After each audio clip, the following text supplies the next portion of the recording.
Bon matin, Mosaic, j'espère que vous allez bien. Ce matin, on parle de gagne tes ennemis. On est dans cette série qui s'intitule Aime tes ennemis, comme Jésus nous l'a mentionné. Et c'est un peu contradictoire avec la société dans laquelle on vit. La société dans laquelle on vit nous dit, en fait, tiens ton ennemi le plus loin possible, fais-lui du tort. Et c'est pas que c'est bien d'avoir des ennemis, mais quasiment c'est normal d'avoir des ennemis dans la vie. Mais si Jésus nous interpelle à aller plus loin, à aimer, à prendre soin de nos ennemis, de les accompagner et en fait à les gagner pour qu'ils redeviennent des amis.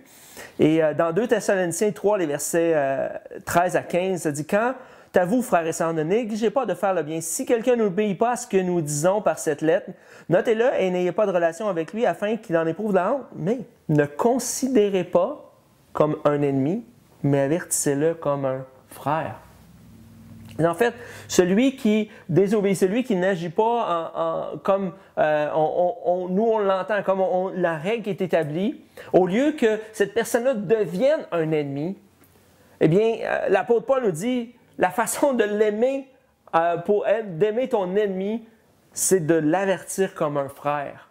Et si c'est ton frère, c'est quelqu'un que tu considères beaucoup, mais tu ne le traiteras pas de la même façon que si c'est un étranger que tu veux qui devienne ton ennemi.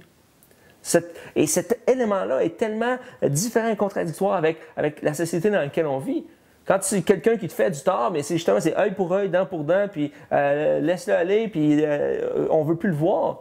Mais ça dit avertis-le à la place. Si tu vois que cette personne-là est contradictoire à ce que nous on enseignait, à ce qu'on vit nous, bien, au lieu de le pousser plus loin, essaye d'aller le rechercher.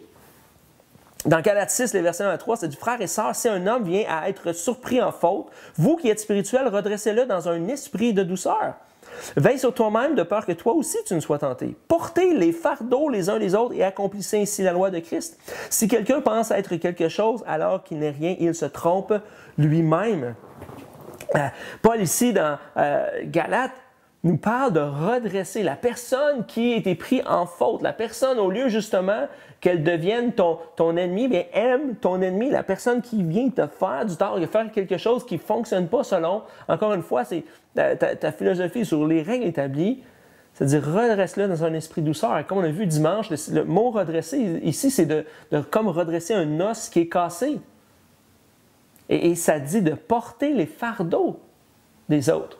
Ça veut dire que la personne qui a fait du tort, au lieu de juste la rejeter, de juste qu'elle devienne ton ennemi, ben essaie de l'écouter, de comprendre qu'est-ce qui l'a poussé à faire ça et porte son fardeau avec toi. Accueille-le avec douceur. Redresse-le avec un esprit de douceur. Pas en cassant un autre os. Parce qu'en fait, cette idée-là, lorsqu'on met un plâtre, il y a un temps, ça prend des semaines et des semaines avant que l'os soit rétabli complètement. Et on l'entoure, l'os, pour qu'il puisse reprendre la vigueur, qu'il puisse se ressouder. Et c'est cette dynamique-là de, s'il y a quelqu'un qui est trouvé en faute, va vers lui et entoure-le pour qu'il revienne au bon endroit.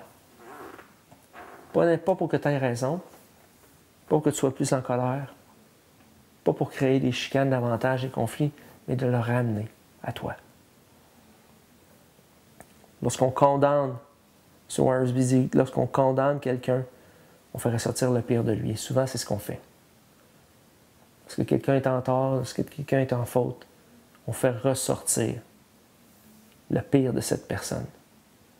Et en fait, même des fois, la faute, la gaffe, l'erreur de cette personne-là, c'est un tag qu'on va mettre. C'est dans le passé, il y a plus de 100 ans, on mettait une lettre écarlate sur la personne qui avait été prise en adultère ou en faute. On mettait une lettre en rouge et les personnes étaient identifiées dans la société. Et souvent, c'est ce qu'on fait, on identifie les gens à leur faute.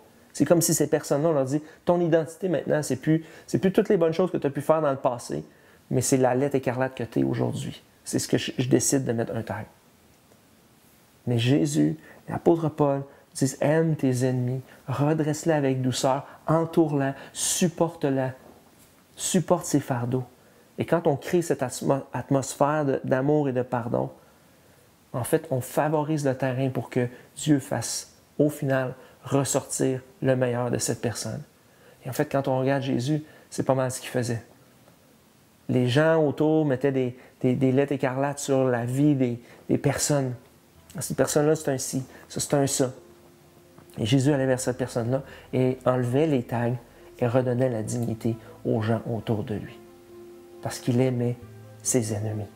Et c'est ce qu'il nous invite à faire, de gagner nos ennemis. On prie ensemble, Seigneur.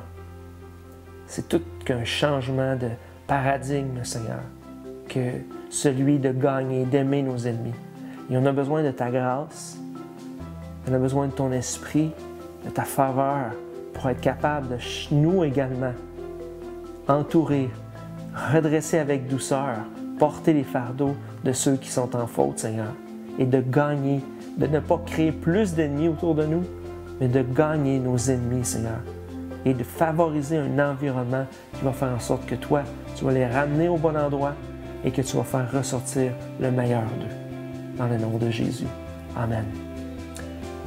Bonne journée. On se retrouve demain jeudi pour la dernière méditation de la semaine. Profitez bien de cette journée.